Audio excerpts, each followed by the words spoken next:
So EAFC 24 has been out for around 4 months now, and in today's video we'll be doing a review of it and comparing it to previous games such as FIFA 23. So EAFC 24 was released last September, and prior to its release there was a lot of hype around it because previously the series was called FIFA and people expected the game to be a lot different. EA did a lot of advertising for it, they released trailers about it on YouTube, and basically there's a lot of hype around the game, everyone was talking about it, and people were wondering what the difference was going to be between this and FIFA.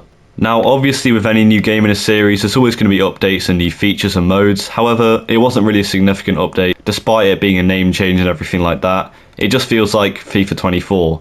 It's no different despite the new name, but yeah, there is some new features and I'm going to go through some of them and compare them and see how good they are. So the first thing is career mode. They changed manager and player career mode a decent amount this year, which is cool I guess considering career mode's the main mode I play. So in manager career mode they added coaches, and basically you can hire a coach to improve players in a certain position. Now in my experience of using these they don't make a huge difference, but it's a cool feature I guess. It allows you to customize things a bit more. Okay, so this year they've added tactical visions to EAFC career mode, and they're a cool feature if you're into tactics and stuff like that. They allow you to set a strategy for your team, for example wing play, gegenpressing pressing or tiki-taka, and you can see them here, the standard, and then there's all the ones I just mentioned plus a few more.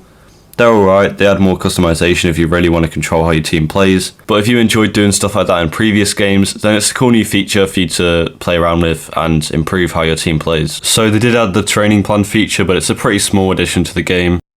Basically you can adjust training plans to make them focus more on sharpness or fitness. In December, where you might have a game every like 4 days, it is quite a useful feature to have because you can focus your plan on fitness so your players don't get really tired the whole time.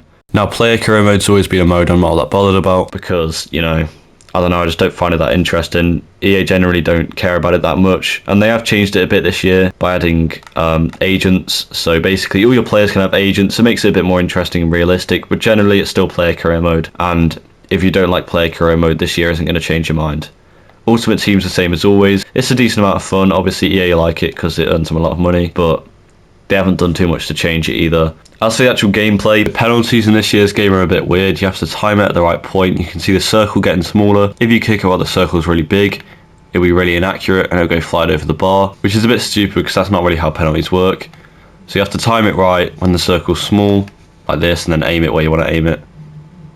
I mean, it's not that difficult to do, I just think it's a bit of a stupid system and kind of an unnecessary change. They're just changing things for the point of changing them at this point. Now free kicks are a bit weird this year. I haven't really figured them out, but basically you move around the right stick on controller to change the curve of the ball, and then you just shoot as normal. Honestly, free kicks have been kind of broken in FIFA for years, or maybe I'm just bad at doing them, but they used to be way easier. In my opinion, this game isn't necessarily a downgrade on paper compared to FIFA 23, however it just hasn't been as fun for me as FIFA 23. FIFA 23 was more fun, there's more things to do, and it's not a bad game, but I just feel like it's getting a bit boring at this point, and they didn't change as much as they probably could have with the new rebranding and everything. Anyway, thanks for watching this video. If you did enjoy, please make sure to subscribe, and I'll see you guys in the next one.